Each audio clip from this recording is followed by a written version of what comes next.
Ahora, desde el punto de vista político, ¿qué lectura le da Samuel Pérez a lo interno suyo, a ese rechazo, podríamos decir, de algunos sectores de oposición a que usted ocupe posiciones de poder en el Congreso de la República? Bueno, yo creo que ha sido particularmente incómodo para algunos diputados, específicamente que antes eran oficialismo, ¿verdad? Que además a mí me parece que siguen teniendo los impulsos criminales que tenían antes. Lo que pasa es que ya no se les hace tan fácil, ¿verdad? Alan Rodríguez y toda la gente alrededor de Vamos, de este grupo de Vamos, y les incomodó obviamente quienes antes ocupábamos puestos de oposición, que éramos completamente irrelevantes para ellos, que además lo que buscaban era minimizarlos. Pues ahora tengamos espacios de incidencia y mucha relevancia, y además yo diría que lo que más buscamos es tratar de tener legitimidad, que es lo que no tienen ellos. Ellos no pueden salir tranquilamente a las calles ni ese tipo de cosas porque pues sus afinidades y sus lealtades están con grupos criminales o con sus financistas del pasado, ese tipo de cosas, ¿verdad? Yo creo que eso les debe molestar mucho y la verdad es que a eso llegamos también nosotros.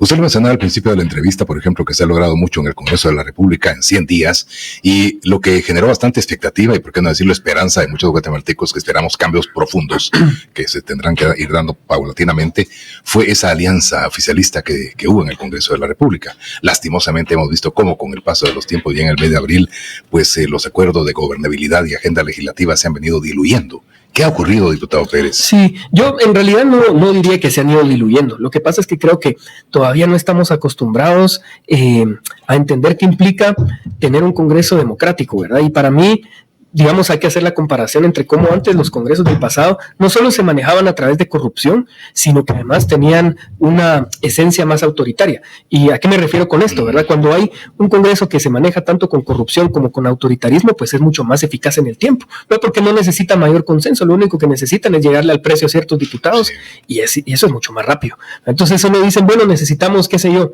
una ley para poner a un, qué sé yo, magistrado cuestionado. Necesitamos votos para votar por un magistrado cuestionado. Pues se ponen de acuerdo en el monto de cuánto van a recibir y al día siguiente, si quieren, lo pasan de urgencia nacional porque basta con eso. Ahora en democracia lleva mucho más tiempo, ¿verdad? Si tenemos que elegir un perfil sobre una persona que va a ocupar un cargo en una magistratura, pues tenemos que tener un debate entre todos los bloques en el Congreso. En ocasiones llegamos al día del pleno y todavía no hemos llegado a un consenso, y eso lleva un poco más de tiempo, ¿verdad? Entonces, pues yo he visto que la agenda en realidad sí ha ido avanzando, pero al paso de la democracia y no del autoritarismo, ¿verdad?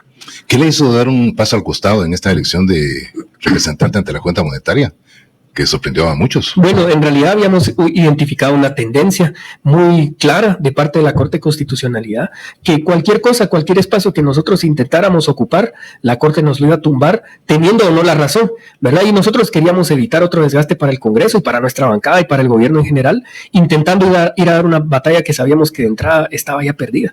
Entonces nosotros lo que hicimos fue llegar a un consenso con otro colega que ahora ocupa el puesto de titular en la Junta Monetaria y que me parece que ha tenido un desempeño muy bueno, muy positivo, y eso fue lo que hicimos, ¿verdad? Y nosotros, por eso decía antes, nosotros no tenemos interés realmente en estar figurando u ocupar espacios, y si la Corte de entrada nos advierte que nos va a bajar de ahí, pues no vamos a hacerles el juego y no vamos a caer en un desgaste más.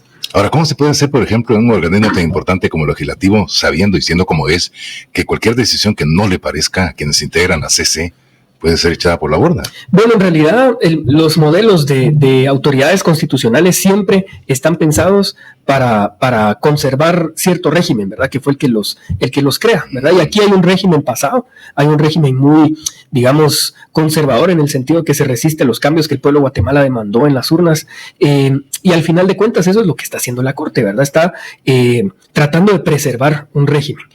Y nosotros no, nuestro objetivo es irlo a cambiar. Entonces tenemos que ser muy creativos en cuanto a cuál va a ser nuestra estrategia para poder avanzar, pero sin hacer que las cortes nos detengan esos avances. Y yo creo que hemos encontrado ciertas fórmulas y por eso es que hemos aprobado leyes que nunca se había pensado que se iban a aprobar en el pasado, ¿verdad? Porque no hay incentivos de corrupción de por medio, ¿verdad? Sino que simplemente beneficio para el pueblo de Guatemala. Hablaba fuera del micrófono precisamente lo que cuesta formar una agenda legislativa y esos cambios que ustedes ofrecieron a la población guatemalteca. Obviamente, pues los pasos se tienen que dar paso a paso, valga la repetición, ¿verdad? Porque no se puede hacer de una vez por todas. Sin embargo, cuando se habla de cambios profundos, como usted menciona, muchas gentes luego dicen, sí, vamos al socialismo, ¿verdad? Vamos a otra agenda, estilo Venezuela, estilo Nicaragua, qué sé yo. Pero ¿cómo podemos entender ese cambio profundo en las estructuras de la sociedad guatemalteca. Bueno, no, en realidad nada que ver con eso. De hecho, nosotros hemos condenado los regímenes autoritarios como el de Venezuela, ¿verdad? Y yo creo que más bien hay que entender el cambio de Guatemala, no de un régimen de derecha hacia la izquierda, sino que más bien uno del autoritarismo hacia la democracia. Y yo creo que esa es la esencia de lo que salió el pueblo de Guatemala, además, a defender a las calles durante el proceso de transición, ¿verdad? Lo que pasó es que teníamos sí un régimen corrupto, ¿verdad? Y golpista y de impunidad, pero lo que hay de fondo es autoritarismo, ¿verdad? Una persona que concentra excesivamente el poder para intentar acaparar todos los recursos públicos y robárselos. Eso es lo que estaba pasando, ¿verdad? Y lo que veíamos era que tenían todo, ¿verdad? Tenían comprado a la mayoría del Congreso, tenían las Cortes, tenían absolutamente toda la Contraloría General de Cuentas, etcétera, ¿verdad? Y yo creo que eso es lo que estamos empezando a cambiar. Entonces sí tienen que haber cambios profundos, estructurales, pero tiene que ser del autoritarismo hacia la democracia, ¿verdad? Y eso creo que es positivo. Ahora, diputado Pérez, algunos indican, yo por ejemplo soy de ese criterio, que usted es el pivote principal en el movimiento Semilla. Usted prácticamente es el poder detrás del trono, así se dice en política. Pero están quedando mal en el área del Ejecutivo, por ejemplo, con algunos nombramientos. De apenas ayer destituyen a un viceministro, al viceministro Mazariegos de Energía y Minas, me parece, sí. Y esos son buenos mensajes.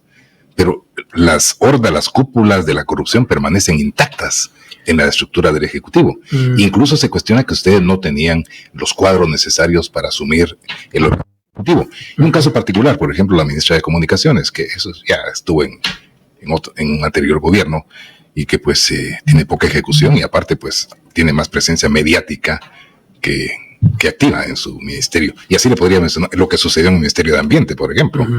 ¿Cómo lo lee usted esto? ¿Cómo lo interpreta? Bueno, yo creo que se puede hablar sobre cómo los diferentes ministros y ministras han agarrado estructuras que están enquistadas en los diferentes ministerios.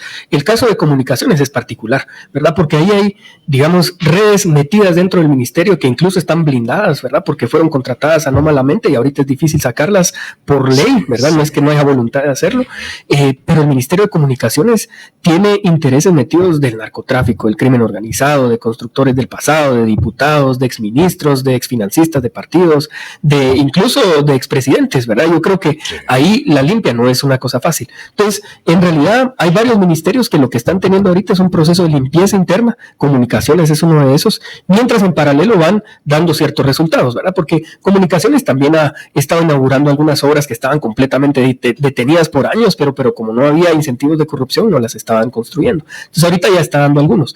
Pero yo en realidad las cúpulas de la corrupción ya no están incidiendo en el Ejecutivo, sino lo que veríamos sería pues la misma maquinaria operando, las mismas prácticas de siempre, los mismos intereses, el Congreso funcionaría como antes y yo creo que eso no está pasando, ¿verdad? Tal vez es difícil de percibir en el corto plazo, pero lo vamos a voltear a ver y como decía antes, volteemos a ver dónde estábamos hace unos 6 meses, ¿verdad? Y es completamente distinto, ¿verdad? A lo mejor y no estamos cumpliendo las expectativas que se han generado, eso yo puedo estar consciente, yo pienso haciendo un poco de reflexión también, que tenemos que mejorar mucho nuestra comunicación, ¿verdad? Yo creo que eso nos ha hecho falta. No es lo mismo hacer comunicación desde la oposición, hacerlo desde el gobierno, y creo que estamos terminando de entender un poco mejor ese tema, pero las acciones políticas no estén ahí, ¿verdad? A lo mejor hace falta comunicarlos más eficientemente. Y bien, hasta acá el video de hoy. Recuerden que ustedes tienen la última opinión que pueden dejar acá abajo en la cajita de comentarios. Dicho esto, nos vemos hasta el siguiente video.